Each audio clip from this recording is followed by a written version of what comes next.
Hello friends, आज हम बात कर रहे हैं। हमारा न्यू चैप्टर है जाति, जिसको हम इंग्लिश में कास्ट कहते हैं। जैसे कि स्टूडेंट्स, आपको पता है कि हर समाज में जाति व्यवस्था पाई जाती है।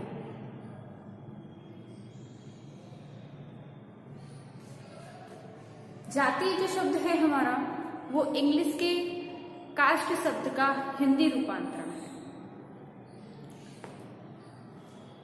जो कास्ट शब्द है हमारा,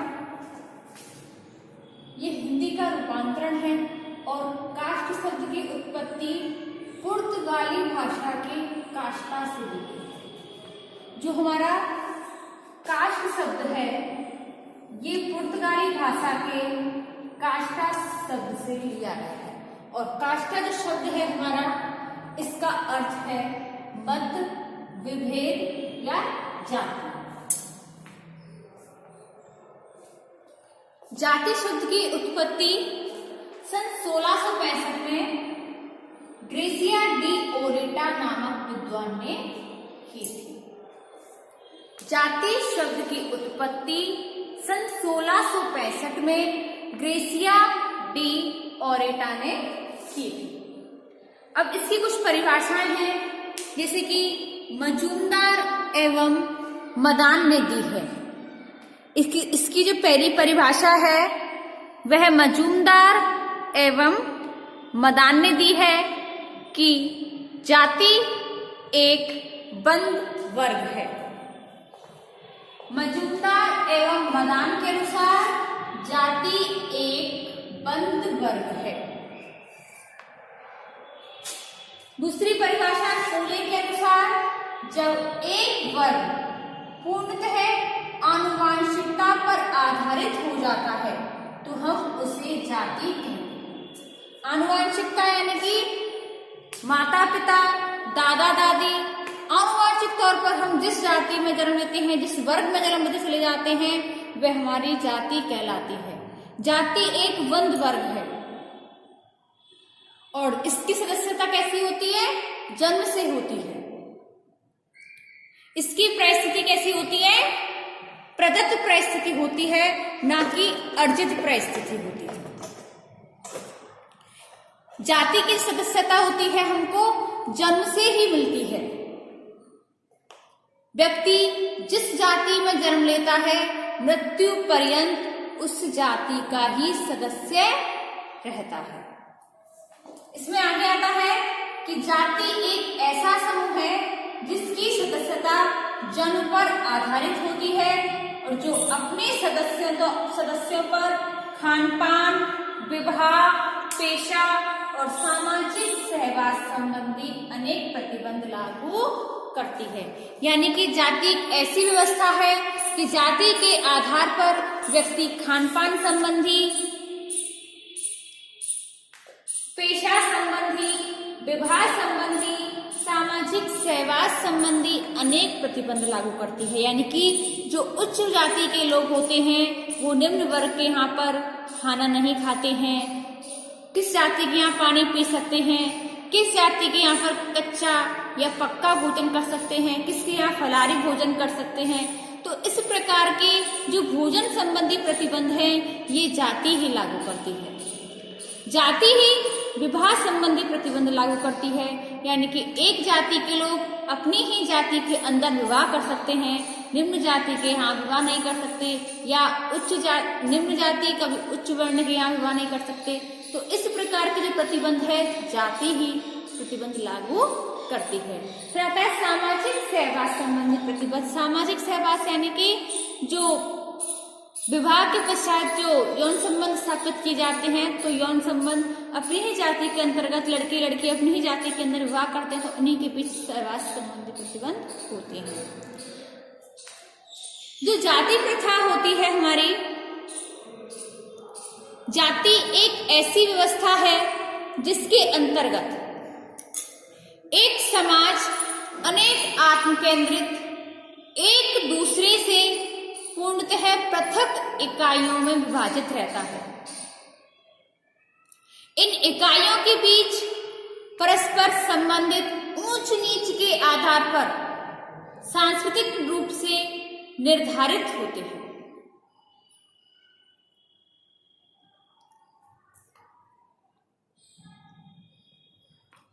जाति एक हिंदू सामाजिक संरचना का मुख्य आधार है, जिससे हिंदुओं का सामाजिक, सांस्कृतिक, आर्थिक और राजनीतिक जीवन प्रभावित होता रहा है।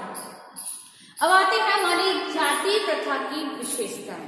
सबसे पहला आता है समाज का खंडात्मक विभाजन। समाज का खंडात्मक विभाजन यानी कि जाति व्यवस्था एक ऐसी व्यवस्था है जो कि समाज का खंडात्मक खंडों में विभाजन करती है। यानी कि हम जाति के जो प्रत्येक खंड के सदस्य होते हैं, जैसे कि पद, स्थिति, हर व्यक्ति के कार्य निश्चित होते हैं जाति के अनुसार। जैसे ब्राह्मण वर्ग के लोग हैं वो धर्म कार्य करते हैं, क्षत्रिय जो लोग हैं वो रक्षा का कार्य करते हैं, वैश्य है वो व्यक्तियों की आवश्यकताओं की पूर्ति करते हैं, तो शूद्र है वो निम्न वर्ग का कार्य करते हैं। तो इस प्रकार के समाज में जो खंड विभाजन होता है उसमें जाति व्यवस्था का मुख्य आधार होता है। यानी कि जाति की जो मुख्य विशेषता है वो समाज का खंडात्मक विभाजन है। जाति अपने पद, कार्य और व्यक्ति के कार्य जाति के अंतर्गत निश्चित कार्य होते हैं। दूसरी जातियों के साथ खान पान के संबंध में भी कुछ प्रतिबंध होता है कि किस जाति के यहाँ पर खाना खा सकते हैं, किस जाति के यहाँ पर खाना नहीं खा सकते हैं। इस प्रकार से प्रत्येक जाति की अपनी एक पंचायत होती है, प्रत्येक पंचायत में अपना एक मुखिया होता है और जो मुखिया अपनी जाति के सदस्यों पर नियंत्रण रखता है, उन पर लगाम रखता है, जाति के सदस्यों पर प्रतिबंध लागू करता है, जाति को नियम कानून प्रतिबंध करता है। यानी कि जो जाति के अंदर का जो नियम बना दिए जाते हैं, कानून बना दिए जाते हैं, उनका पालन करवाता है जाति पंचायत। और जो जाति की पंचायत जो होती है वो जातियां जिन नियमोné का उल्लंघन करती है कभी कभी उन्हें दंड भी दिया जाता है। दूसरा आता है संस्तरण।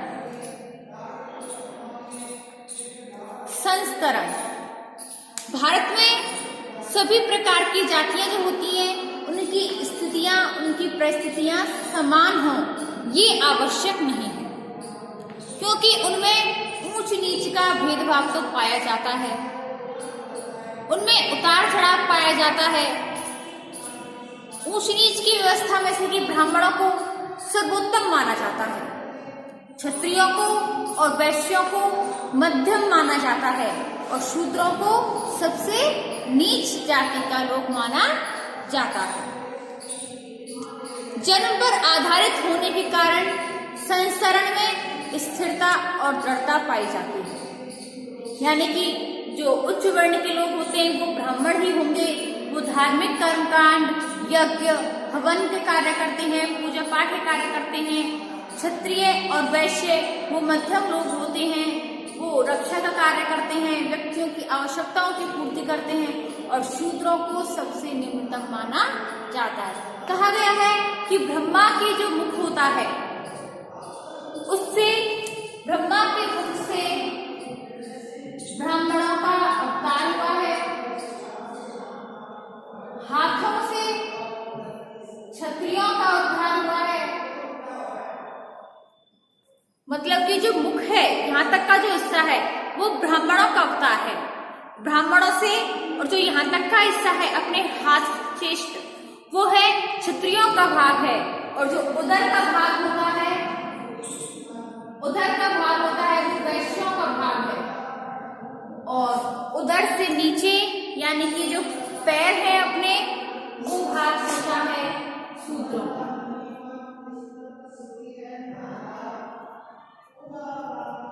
तो इस प्रकार के इन लोगों उनका विभाजन हुआ है। अब आता है भोजन तथा सामाजिक सेवा प्रयास पर प्रतिबंध। यानी कि जातीय व्यवस्था, जैसे कि आपको पता है कि जातीय व्यवस्था में ऊंच नीच का भेदभाव पाया जाता है। जो उच्च वर्ण के जो लोग होते हैं, उच्च जाति के जो लोग होते हैं, वो निम्न जाति के यहाँ पर भोजन करना पसंद नहीं करते हैं। यानी कि भोजन संबंधी में प्रतिबंध होता है कि हम निम्न जाति के लोगों के यहाँ पर कच्चा भोजन नहीं कर सकते, कभी कभी पक्का भोजन भी नहीं करते हैं, या फलाहारी नहीं कर सकते हैं, या किस जाति के यहाँ पर पानी भी नहीं पी सकते, किस जाति के यहाँ पर कच्चे मिट्टी के बर्तन या धातु के बर्तनों को उपयोग में लिया जाता है तो वो लेना चाहिए कि नहीं, किसके यहाँ पर पानी पीना चाहिए, किनके यहाँ पर विवाह करना चाहिए। जो इस प्रकार के जो प्रतिबंध होते हैं वो जाति व्यवस्था के अंतर पाए जाते हैं। जाति व्यवस्था के अंदर कभी कभी जो निम्न वर्ण के लोग होते हैं वो तो उच्च वर्ण के लोगों के यहाँ पर कच्चा, पक्का, फलाहारी सभी तरह का भोजन कर सकते हैं, परंतु जो उच्च वर्ण के लोग होते हैं वो निम्न वर्ण के लोगों के यहाँ पर भोजन करना पसंद नहीं करते हैं। अगला आता है नागरिक एवं धार्मिक निर्योग्यताएं एवं विशेषाधिकार। यानी कि जो उच्च वर्ण के लोग होते हैं, निम्न वर्ण के लोग होते हैं, जाति में जो उच्च और निम्न वर्ण के जो लोग होते हैं उनको सभी कई प्रकार के सामाजिक और धार्मिक विशेष अधिकार प्राप्त होते हैं, जबकि जो निम्न जातियों के जो लोग होते हैं उनको ये अधिकारों से कभी कभी वंचित रखा जाता है। जैसे कि पहले के जमानों में जो निम्न वर्ण के लोग थे, शूद्र जाति के लोग थे, उनको पैरों में चप्पल, स्लीपर या जूते पहनने की परमिशन नहीं थी, उनको छाता लगाने की परमिशन नहीं थी, सार्वजनिक कुओं से पानी भरने की परमिशन नहीं थी, कई मंदिरों में, पाठशाला में जाने की अनुमति नहीं थी, बगीचों में घूमने की परमिशन नहीं थी। लेकिन जो उच्च वर्ण के लोग होते हैं उन्हें सही तरह के विशेष अधिकार प्राप्त होते हैं। तो इस प्रकार से जो निम्न वर्ण के लोग होते हैं जिनको कि अछूत माना जाता है, उनको कई प्रकार की निर्योग्यताओं से पीड़ित रहना पड़ता था, और जो उच्च वर्ण के लोग होते थे उनको कई प्रकार के विशेष अधिकार प्राप्त होते थे। अगला आता है पेशे के अप्रतिबंधित चुनाव का अभाव। अप्रतिबंधित चुनाव का अभाव यानी कि प्रत्येक जाति का अपना परंपरागत व्यवसाय होता है। जैसे कि ब्राह्मणों का होता है पूजा पाठ का कार्य करना, धार्मिक कर्मकांड करना, यज्ञ करना, हवन करना। क्षत्रियों का काम होता है रक्षा के कार्य करना, सुरक्षा बल के कार्य करना। और वैश्यों का कर्तव्य होता है कि लोगों की आवश्यकताओं की पूर्ति करना। और शूद्रों का काम होता है जजमानी प्रथा यानी कि उनकी चापलूसी करना, उनकी जजमानी करना। तो इस प्रकार के जो पेशे थे उस पर प्रतिबंध का चुनाव था। किसी की प्रत्येक जाति यह चाहती है कि उसकी प्रत्येक सदस्य निर्धारित और जातिगत व्यवसाय का कार्य ही करें।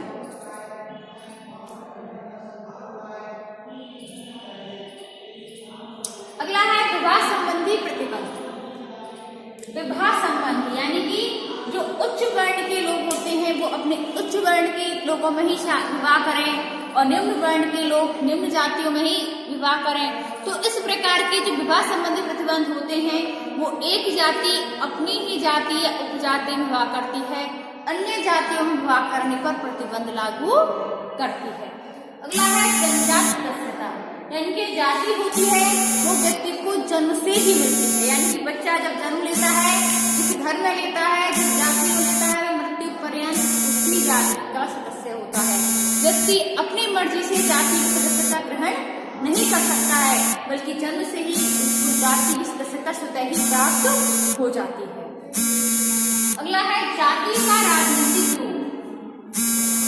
जाति का राजनीतिक रूप यानी कि जाति एक राजनीतिक इकाई भी है, क्योंकि प्रत्येक जाति व्यवहारिक आदर्श के नियम प्रतिपादित करती है और अपने सदस्यों पर उनको लागू करती है। जाति पंचायत कार्य और संगठन जाति के राजनीतिक पक्ष के प्रतीक होती है।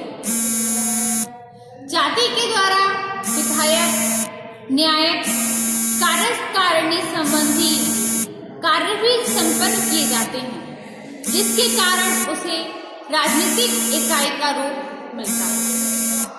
अब आती है जाति व्यवस्था की उत्पत्ति, यानी कि पहले हमने जाति व्यवस्था की अर्थ और परिभाषा देखी, जाति प्रथा की विशेषताएं। अब आती है जाति व्यवस्था की उत्पत्ति कैसे हुई।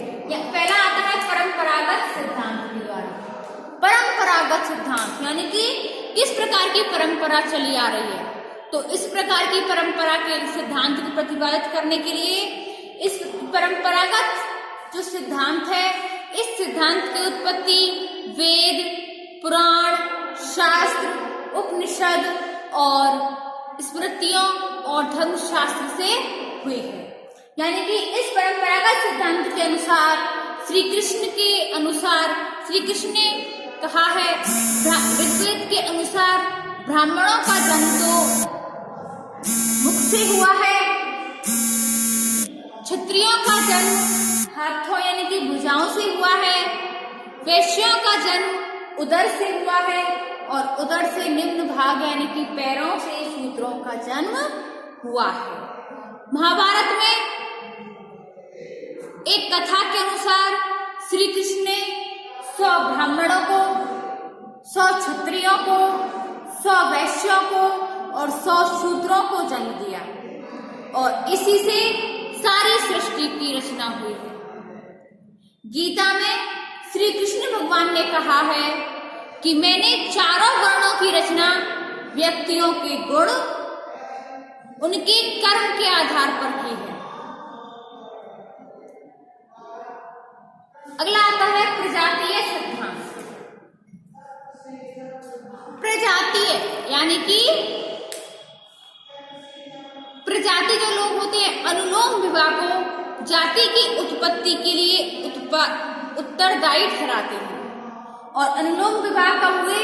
ये अनुलोम विवाह तब से हुए जब आर्य यानी कि भारत से जब आर्य लोग, द्रविड़ लोग भारत में आए, जब वो भारत में आए तो वो अपने साथ में स्त्रियों को लेकर नहीं आए, और जब भारत में आ गए तो उन्हें स्त्रियों की आवश्यकता होने लगी, तो वो द्रविड़ों की लड़कियों से अपने लड़कों का विवाह करने लगे और ये हुआ अनुलोम विवाह। यानी कि आर्य जो लोग थे अपने आप को बहुत उच्च वर्ण का मानते थे और द्रविड़ों को निम्न मानने लगे थे। तो आर्य लोग जो अपनी स्त्रियों को लेकर नहीं आए और उन्होंने स्त्रियों की आवश्यकता हुई तो उन्होंने द्रविड़ों की लड़की से विवाह करना प्रारंभ कर दिया और वो हुआ अनुलोम विवाह। परंतु अपनी जाति की लड़कियों का विवाह द्रविड़ों की लड़की से नहीं किया, जिससे कि प्रतिलोम विवाह पर प्रतिबंध हो गया। और जब आर्य जो लोग थे उनके लड़कों के सभी के विवाह हो गए और उनको लड़कियों की आवश्यकता महसूस होने नहीं लगी, तो उन्होंने अनुलोम विवाह पर भी प्रतिबंध कर दिया। यानी कि अनुलोम विवाह भी नहीं करने लगे, द्रविड़ों की लड़कियों से विवाह नहीं करने लगे। तो इस प्रकार से प्रजातीय सिद्धांत लागू होता है। अगला आता है धार्मिक सिद्धांत। धर्म के आधार पर सिद्धांत, यानी कि जो धार्मिक क्रियाएं होती हैं, कर्मकांड होते हैं, जिसके कारण जाति प्रथा का उद्गम होता है और भारत में धर्म का बहुत अधिक महत्व होता है। यज्ञ, हवन, आहुति, देवताओं की बलि, तो जो निम्न वर्ण के लोग होते हैं वो देवताओं की बलि को अधिक अच्छा मानते थे।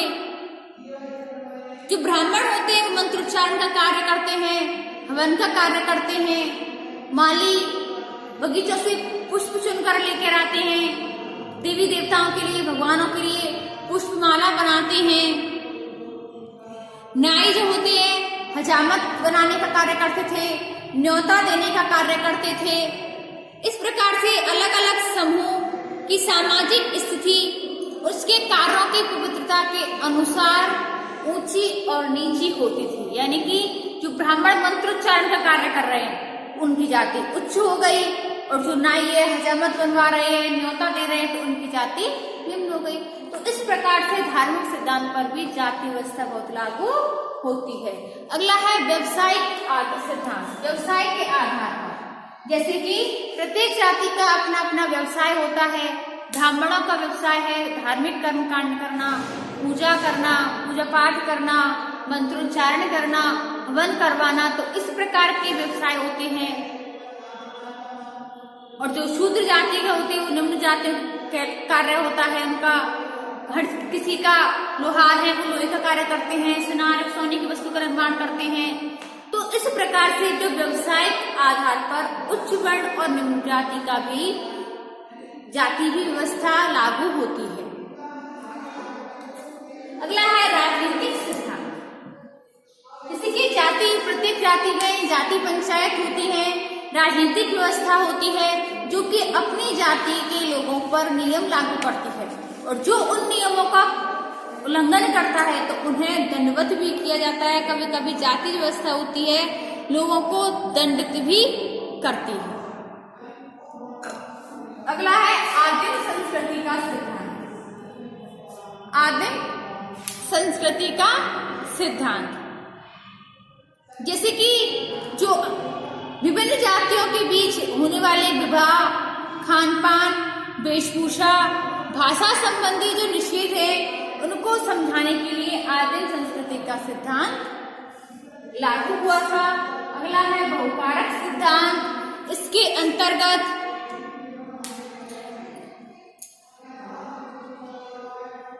जाति जिस धर्म, संस्था, प्रजाति, भौगोलिक और राजनीतिक कारक पर प्रतिबंध लागू करती है, उसी प्रकार से जाति व्यवस्था जो होती है कई प्रकार से खान पान संबंधी, विवाह संबंधी,